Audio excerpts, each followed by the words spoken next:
Kita awali dengan pertanyaan dari Andri. Pak Am, bagaimana kiat membina rumah tangga yang baik?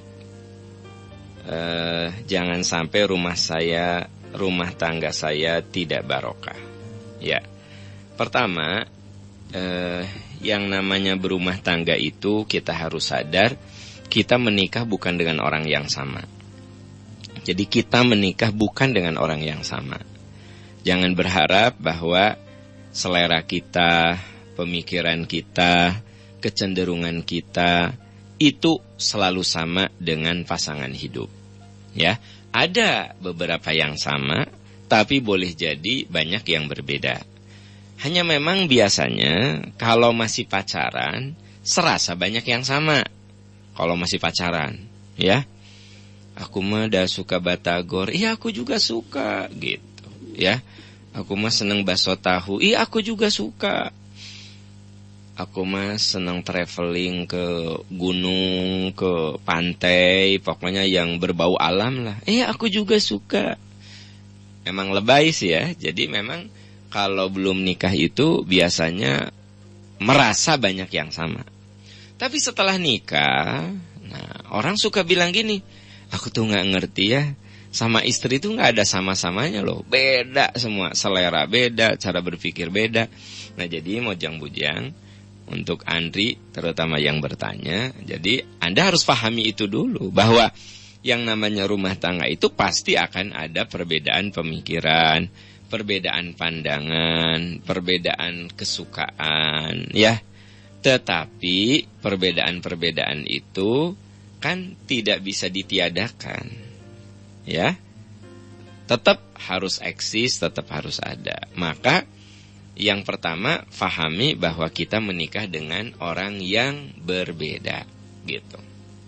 Maka yang kedua adalah karena kita menikah dengan orang yang berbeda, yang kedua rumusnya ya mau tidak mau harus menerima kenyataan bahwa kita masing-masing punya kekurangan.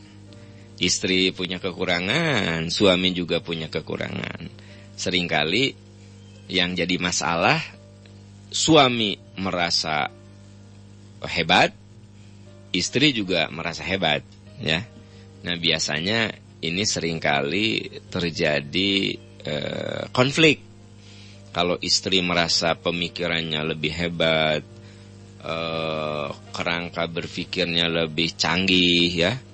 Kemudian cara perilakunya merasa lebih soleh. Nah ini akan terjadi ketidakharmonisan. Jadi jangan merasa diri lebih dengan pasangan itu, tetapi ya merasa sederajat aja. Suami gak boleh merasa lebih pintar, merasa lebih soleh, merasa lebih arif, merasa lebih cerdas, ya. Nah, jadi seringkali perbedaan itu muncul karena egoisme, merasa diri paling, ya. Suami merasa paling benar, istri juga merasa paling benar. Suami merasa paling soleh, istri merasa lebih solehah lagi, gitu.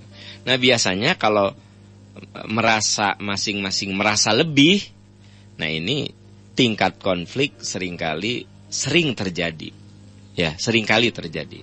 Nah oleh sebab itu, yang pertama, rumus yang pertama Anda harus sadari bahwa kita menikah bukan dengan orang yang sama. Karena tidak ada orang yang menikah dengan orang yang pemikirannya sama, seleranya sama, tidak ada. Oleh sebab itu kita harus berlapang hati menerima kenyataan bahwa kita dengan istri kita berbeda. Yang kedua, jangan merasa diri lebih. Merasa diri yang tadi lebih soleh, lebih tekun dalam ibadah gitu. Ya, itu tidak boleh. Kenapa? Karena kalau dua-duanya merasa lebih, maka tingkat konflik akan makin besar, begitu. Nah, yang ketiga, ya. Yang ketiga tentu saja hal yang terpenting adalah kita punya pandangan, kita punya pemikiran bahwa manusia itu tidak sempurna. Jadi kalau kita menginginkan pasangan hidup kita sempurna, ya kita bakal kecewa. Ya nggak? Pasti kecewa. Kenapa? Karena sebenarnya manusia mah nggak ada yang sempurna. Kalau suami menginginkan istrinya itu sempurna dalam segala hal, ya, jago masak, jago, segala jagoan lah gitu, ya. Nah, akan kecewa karena ada istri yang pintar masak tapi tidak pintar dandan, ya. Pintar dandan tapi berantakan, ya. Wah, di kamar teh berantakan. Jadi kayak kapal pecah, kamar teh kayak gudang, gitu. Sementara suaminya mungkin senang kerapihan, ya. Jadi fakta bahwa yang namanya pasangan hidup kita itu pasti tidak sempurna. Nah, kalau prinsip-prinsip itu kita pegang, konflik akan tetap ada karena memang hidup itu dinamis. Tapi mudah-mudahan dengan cara begitu tingkat konflik kita lebih bisa dikurangi, ya. Jadi sekali lagi Pertama, sadari bahwa kita dan pasangan hidup kita berbeda. Ya, itu yang pertama. Kemudian yang kedua, jangan merasa diri lebih. Sebab kalau istri atau suami merasa lebih dari suaminya, maka yang akan terjadi seringkali adalah konflik karena merasa dua-duanya benar, dua-duanya sempurna. Nah, yang ketiga, terima kenyataan bahwa walau bagaimanapun manusia itu tidak sempurna. Kalau Anda melihat pasangan hidup orang lain penuh kesempurnaan, ya itu yang Anda lihat, tapi sebenarnya mereka tidak sempurna. Begitu, ya. Nah, itu paling kalau saya ditanya supaya saling menerima kekurangan itu bagaimana? Ya tadi rumusnya kurang lebih lah seperti itu. Ya, kurang lebih seperti itu. Dan rumah tangga itu ujiannya sampai mati. Makanya rumah tangga itu sebenarnya ibadah paling lama dalam hidup. Karena kalau sholat 10 menit juga beres. Ya, duhur 10 menit, asar 10 menit. Tapi kalau berumah tangga kan selama masih terikat dengan ikatan rumah tangga, ya itu ibadah. Lalu kalau mati, yang memisahkannya kematian, nah baru itu ibadahnya selesai. Mirip seperti orang sholat, kalau pasangan hidup kita meninggal, ya itu salam, gitu, ya.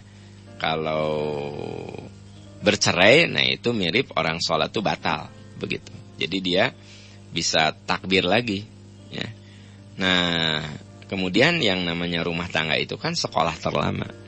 Jadi selama kita berumah tangga, kita akan belajar terus dari pasangan hidup kita. Karena pasangan hidup kita akan berubah-ubah sesuai dengan perkembangan situasi dan umur, ya. Jadi kalau ibu punya suami saat dia usia 30-an, berbeda karakternya setelah dia usia 40-an. Berbeda ketika suami ibu masih jadi staf, sekarang suami ibu sudah jadi direktur. Itu beda, lifestyle-nya beda, cara berpikirnya beda, ya gitu. Nah, ini kita harus banyak belajar dari pasangan hidup kita karena rumah tangga itu sekolah terlama. Jadi rumah tangga itu adalah ibadah terlama dan sekolah terlama dalam hidup, ya. Itu yang bisa saya jawab. Wallahu a'lam bishawab.